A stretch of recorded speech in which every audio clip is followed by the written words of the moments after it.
I've been conducting a walk in the park for 18 years.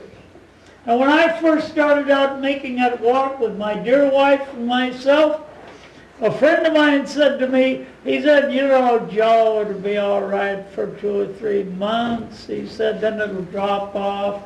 It'll go down to maybe 25 or 30, then it'll drop to 10, and then finally it'll end up with just you and Gwen. Well, this is 18 years later.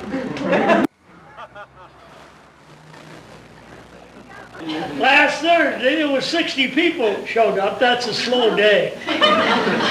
And 30 of them went to the beach.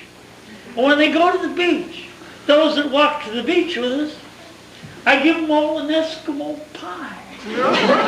Or else ice cream sandwich. And it ain't the same people. There's only one person that's the same that's going along with me, and that's Gwen. And we started out together. I got retired, or I get canned, rather. But I was 65 years old. So I said to Gwen, well, every week we ought to take a little walk. And so she says, yeah, well, which way will we try it? Well, we tried it backwards, walking from the beach up to the park, but it was all uphill. I said, to hell with this is too much work. We'll do it the other way. We'll walk in the park, through the Arboretum, and then we'll go down to the beach. And that's what we've been doing ever since. And so people come, and one of them said to me, one young lady said to me, she said, you know, when I first started coming on this walk, I didn't think I'd keep it up very long. Because here was this silly old man that was saying the same damn thing over and over again.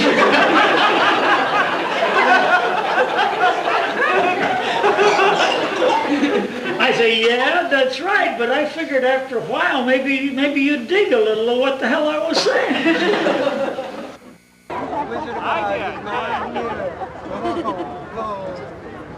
Allah, Lila, Allah, come on, make some circles, folks. We want to get started. Allahu Akbar, give us some circles. Help your neighbor. Inch by row, gotta make this garden grow. All it takes is a rake and hoe and a piece of fertile ground. Sing along. Inch by inch, row by row, please bless these seeds I sow and warm them from below till the rain comes tumbling down. It'll come around again.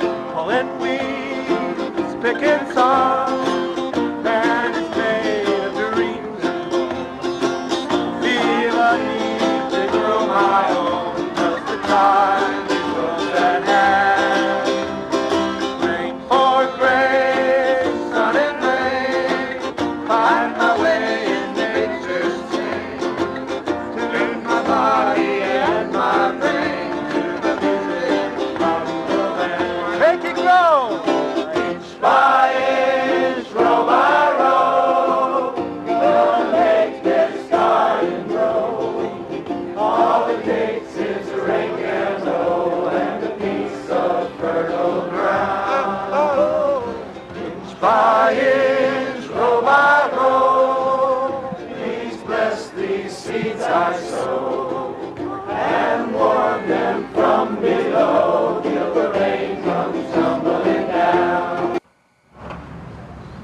I'm telling the same stories as I've always told them, the same truths.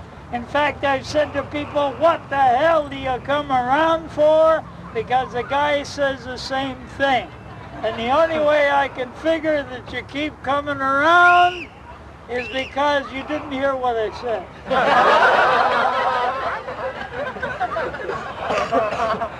For one thing, I mentioned common sense.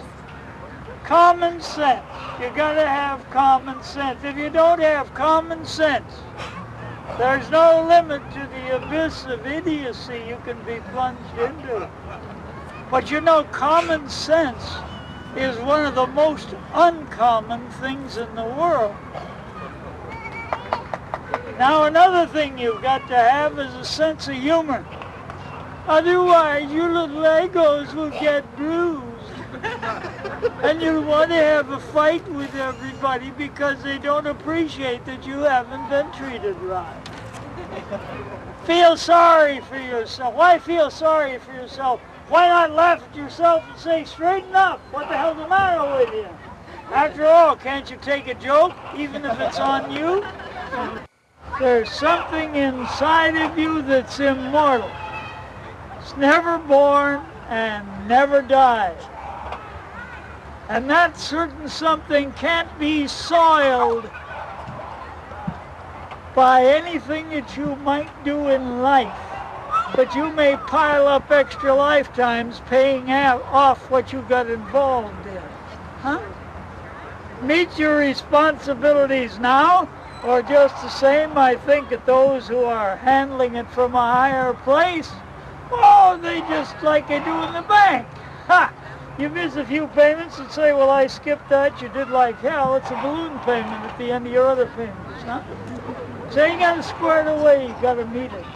But that there is that something inside of you that was never born, never dies, and is immortal. And if you can just be still, you can get to it. You can't make it happen, but if you just listen to what's happening inside of you once in a while and stay awake and not fall asleep, when the TV gets lousy, just sit there and let it go by your eyes and then just be still and see what you hear from inside of you. Not in words, but in feelings and understanding. That's the only meditation that I have in mind. And that one isn't difficult. And just before you go to sleep at night, when all the thoughts have left your outer mind, be still and understand that clearness that you enjoy at that time. That clearness is where you could be all the time if you would just go to that place within you and live it from there, and that's within your hearts. Well, that's pretty damn serioso, isn't it? But it ain't serious at all. Let's have three dances. Shabda Vashish is the third person, Joe. Shabda. Shabda. Everybody hold hands. We're going to move to the right saying Allah, and then Rahman, Rahim. It means oh compassion, oh mercy. Moving to the right.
Taking a gentle breath and hold it.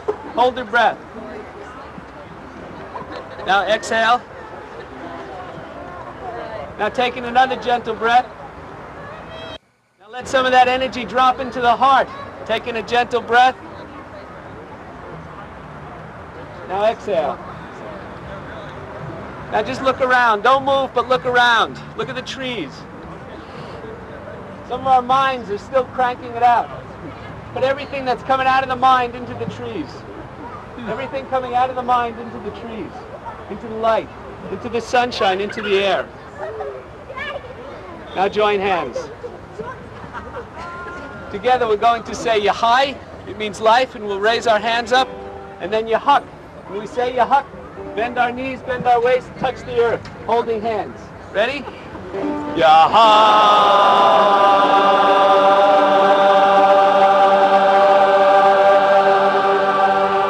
Now taking a breath. Taking a breath and hold it. High means life. Yeah!